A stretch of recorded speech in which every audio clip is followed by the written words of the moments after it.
Olá, crianças! Olá, galera do sexto ano! Hoje nós teremos a nossa aula de história sobre os hebreus. Encerrou o nosso conteúdo sobre o Egito. Oh, que pena! Mas vamos falar dos hebreus, que é uma sociedade antiga que nós não podemos deixar de falar, porque a nossa tradição atual, ela constituiu-se dentro do que nós somos chamado de, o que foi chamado de judaico-cristão, né? Então, a sociedade dos hebreus, ainda hoje a gente pode perceber muitas das características dessa sociedade no nosso dia, nos nossos dias atuais, principalmente de forma religiosa. Os judeus, eles também são chamados de hebreus, judeus ou israelitas.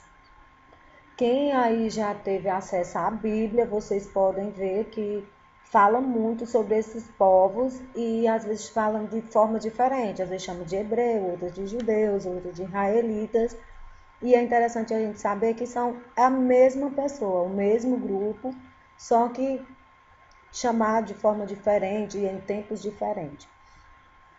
Então, a nossa sociedade, a nossa tradição, ela se constituiu, como eu já disse, dentro do judaico-cristão. Por que judaico-cristão? Porque Cristo era um judeu que pertenceu à tribo de Judá, uma das 12 tribos dos povos hebreus, certo? Os hebreus eram povos seminômades, né? E eram de origem semita e se localizavam próximo de Ur, que é a cidade da Mesopotâmia, que é um conteúdo que nós já vimos. Mesopotâmia é as cidades de Ur. Então, os nômades judeus, eles viviam numa cidade próxima à Mesopotâmia, uma cidade da Mesopotâmia. E eles eram chamados de nômades, né? Só reforçando que nômades são aquelas pessoas que não tinham morada fixa. Eles estavam sempre se mudando de um lugar para outro. Aqui nós vamos ver a localização, né? Aqui tem um mapa onde a gente pode estar vendo aí a localização dos povos hebreus. A gente pode perceber também que todos esses nomes vocês encontram esse mapa até na capa da Bíblia também. Então, como ele era localizado próximo ao Crescente Fértil, quem lembra do Crescente Fértil lá de Mesopotâmia, que era o encontro dos rios, né? A terra fértil, que tinha a forma de uma meia-lua, que ficava entre os rios e era uma terra fértil, ela acabou sendo muito atrativa para muitos povos. E era próximo da Fenícia, Síria e deserto da Arábia. A sociedade, os hebreus, diferente dos outros, que não foi à margem do Nilo, como o Egito, mas era à margem do Rio Jordão, que eles acabavam fazendo uma fronteira com o mar Mediterrâneo. Os povos, vamos começar falando dos povos, porque são eles que constituem a sociedade. Então, os povos hebreus, onde eles moravam, né, era um clima muito quente, o solo muito árido, muita areia. Então fazia que fez com que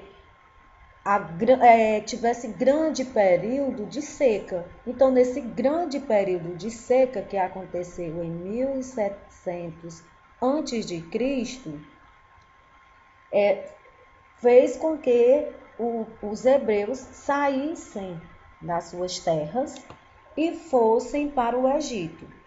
Né? E o Egito, nesse período, ele vivia sob o domínio dos Hicsos, né? Que nós também já vimos, foi um conteúdo que nós já acabamos de ver, essa questão do Egito. Então, os hebreus viveram lá de forma harmoniosa com os Hicsos que estavam dominando o Egito. Só que quando os egípcios conseguiram expulsar eles do Egito, né? Expulsar os Hicsos, então os hebreus eles se tornaram, como eles podiam dizer, como se fosse um pagamento, uma cobrança, eles se tornaram os escravos do povo egípcio, do povo do Egito, os egípcios. Então, até aqui nós vamos entender que os hebreus eram escravizados pelos egípcios. E vocês podem estar vendo essa questão, né? Tem muitos filmes que vocês podem estar assistindo, retratando isso. Eu vou citar alguns no livro, na agenda, para vocês estarem, se vocês tiverem interesse de entender melhor. Então, como toda sociedade tinha uma organização política, os hebreus não podiam estar diferente. Os hebreus, eles viviam, a organização política dele era o patriarcado, né? Ou seja, eram liderados por patriarcas, um chefe que era mais antigo, né? Que era o pai de um grupo, era considerado o pai de um grupo todo. Eles eram considerados representantes de Deus, eles eram chefe militar, eles eram sacerdotes, eles eram juízes, eles eram o tudo, né? Eram, que a gente pode, quase um faraó, né? Fazendo uma comparação com o do Egito. Só que não, eram patriarcas, né? Então, quando chegava em um tempo de conflito, que tivesse havendo uma invasão de outros povos, aí eles elegiam os juízes que eram temporários. Uma outra coisa que era muito característica dos hebreus é que os homens nesse período eles eram criados para assumir cargos importantes, né? Os homens eram criados para ir para a luta, era para ser sacerdote, eles tinham que estudar, eles tinham que aprender a lutar, eles tinham que aprender um monte de coisa porque eles eram a bênção. As mulheres, por outro lado, elas eram criadas e educadas simples e exclusivamente para o matrimônio, porque quando a mulher casava, ela se tornava propriedade do marido. Lembrando que o marido nesse período, os homens nesse período, eles usavam de bigamia, eles podiam ter quantas mulheres eles quisessem e a mulher não tinha direito a escolher quem ela queria, ela era a escolhida. Ela tinha que ser a boa para ser escolhida por um homem, e isso era um privilégio, mesmo que ela dividisse seu lar com 10 mulheres, que vocês também podem estar observando na história que a Tia está acrescentando com ideias reais. Então, vamos lá. E também tinha os escravos, como todas as sociedades antigas, né? Como eles foram criando essa ideia de escravidão, a gente pode perceber que essa ideia de escravidão, ela não é de agora, ela não é do Brasil, ela é uma coisa que já foi de muito tempo. Quem eram os escravos? Os escravos eram uma pessoa que vinha de outro país, né? Por isso que os hebreus acabaram escravos, né? Mas os hebreus, mas antes eles também tinham os escravos. As pessoas que eram estrangeiras acabavam sendo os escravos. Ou uma pessoa que fizesse uma conta e não pudesse pagar aquela dívida. Então ela se tornava escrava na pessoa, ia trabalhar de graça a pessoa, né? E outra questão, o êxodo. O que foi esse êxodo? Foi a saída espontânea do povo Quer dizer, né, quando a gente procura no dicionário, o que é êxodo? Êxodo é a saída espontânea de um povo de um lugar para outro. Mas no judaísmo, religiosamente falando, segundo o livro bíblico, êxodo é a saída do povo hebreu do Egito, né?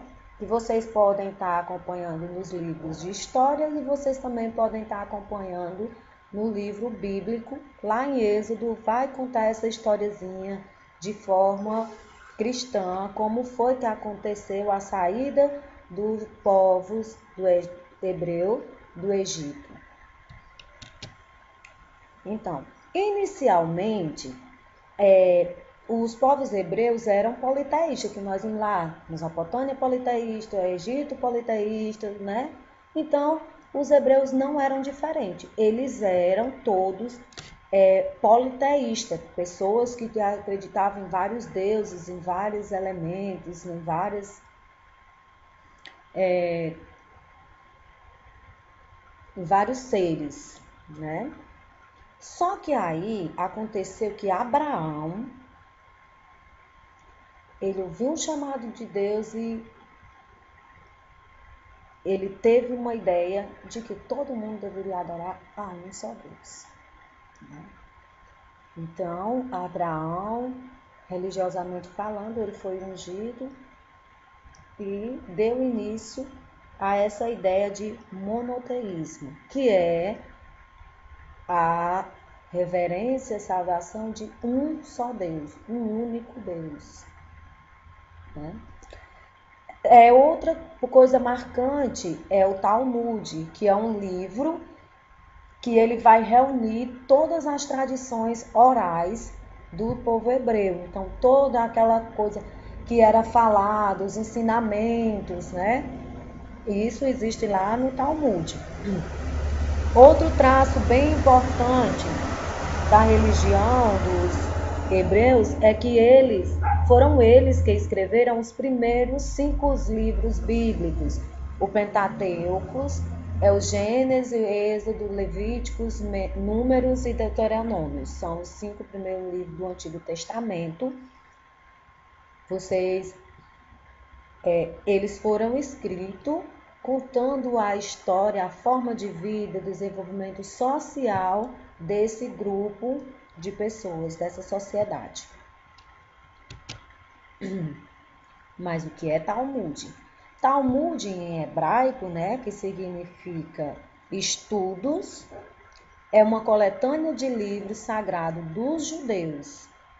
E também é um registro sobre as leis, as éticas, os costumes e a história do judaísmo. E eles são divididos em 2 partes, o Talmud. Então, o Talmud, lá para os judeus atual, ele é como a Bíblia para os cristãos, que vem com toda as regras e os costumes de povos, né? O Antigo Testamento, ele é semelhante a esse Talmud. E o Torá, que todo mundo é bem conhecido, a ideia um dos livros bem conhecidos dos hebreus, né? E o que é ele? No Torá, ele conta a história de todo o povo de Israel, né? O pacto de Abraão, a chamada de Deus por Moisés, como foi que Deus guiou Moisés para sair do povo, tirar o povo dele da escravidão lá do Egito, o pecado do bezerro de ouro e toda a trajetória até chegarem à terra prometida. E deve-se destacar, por outro lado, que o Torá também também equivale ao Antigo Testamento do cristianismo, né? Então, muita gente até fala que o Torá é a Bíblia hebraica, mas lá eles nomeiam de Torá. Bíblia é no catolicismo, né? No cristianismo é que tem essa ideia de Bíblia. E ele permite às pessoas a compreender o contexto cultural e religioso dos povos judeus. E Pentateuco pode ser rastreado até 200 anos depois de Cristo, quando o Tertuliano se refere aos 5 primeiros livros da Bíblia por esse nome, que é a história que vai estar lá no Torá também. Pessoal, eu espero que vocês tenham compreendido essa primeira parte, né, dos povos hebreus, que vocês tenham associado alguma coisa sobre a organização política, a religião e a forma desses povos. Qualquer dúvida, vocês liguem para a tia, vocês também podem estar pesquisando. Eu vou estar mandando alguns vídeos para vocês estarem assistindo sobre o assunto, os filmes, para vocês abrirem mais a mente em relação a isso, que é para quando a gente for estudar o próximo conteúdo. Não deixem ficar no esquecimento, leiam, assistam vídeo, procurem, assistam filmes. O conteúdo de história é um conteúdo maravilhoso, que vocês têm infinitas formas de estarem aprendendo, né? De estarem... Não existe história decorada, história aprendida. E sentir saudade de vocês é um jeito de dizer que o coração lembra o quanto nós amamos alguém. Eu estou morrendo de saudade de vocês. Um beijo e até a próxima aula.